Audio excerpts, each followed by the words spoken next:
Moi, c'est ce qui me passionne. C'est pas la machinerie, c'est pas les moteurs. C'est ce qui se passe en dessous de nos pieds. La vie qui est en dessous de nous autres.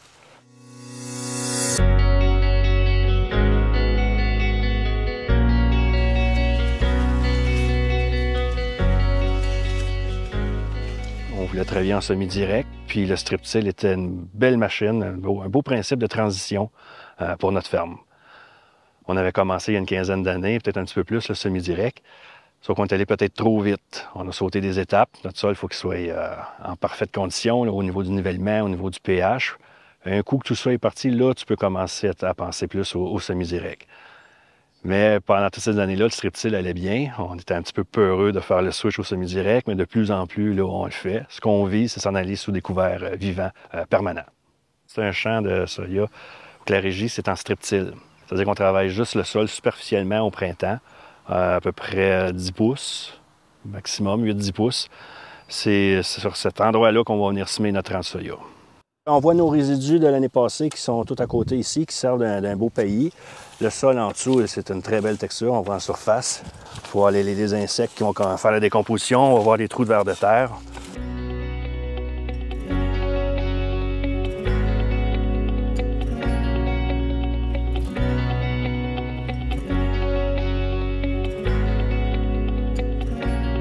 Ça fait plusieurs années qu'on travaille avec le travail en bande.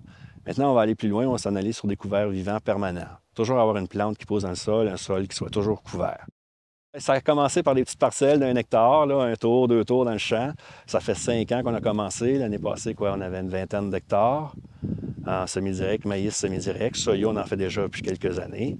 La rotation qu'on veut implanter de blé, maïs, soya, ça fait 5 ans qu'on l'a commencé. Là, on est rendu à 40 hectares cette année de maïs. C'est 10 % de la ferme qui est en semi-direct sous couvert vivant. L'objectif, bien entendu, c'est de s'en aller à 100 %. L'année passée, c'était un champ de blé. L'engrais vert avait été semé fin mars, début avril. Quand on a récolté le blé, on a laissé aller le couvert. On a fait une première fauche. C'était très beau à voir. C'était principalement du trèfle rouge qu'on voyait à l'automne. Pourtant, il y a eu de la luzerne qui avait été ensemencée. Puis ce printemps, c'est la luzerne qui a pris le dessus sur le trèfle rouge.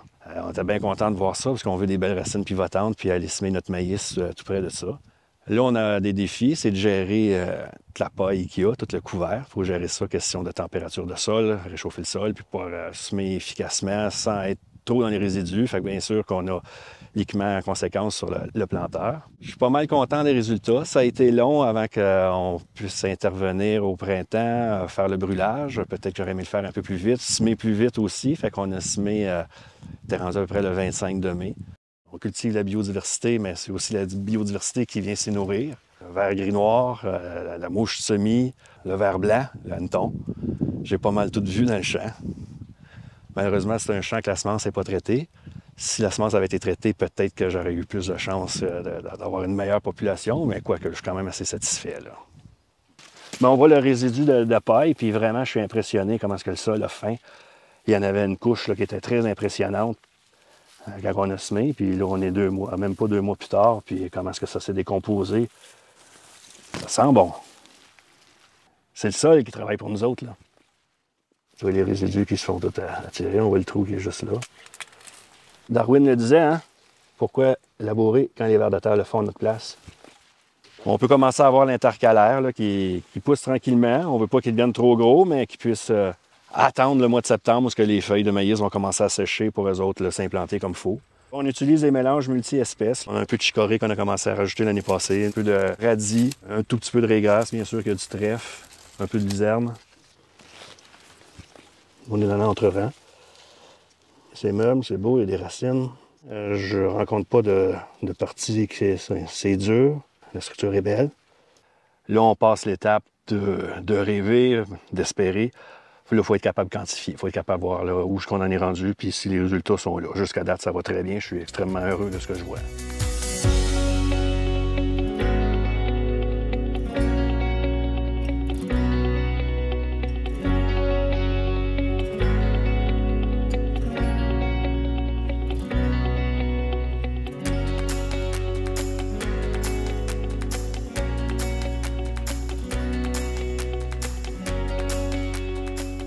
L'agroécologie, pour nous autres, c'est quelque chose d'un peu philosophique, c'est sûr.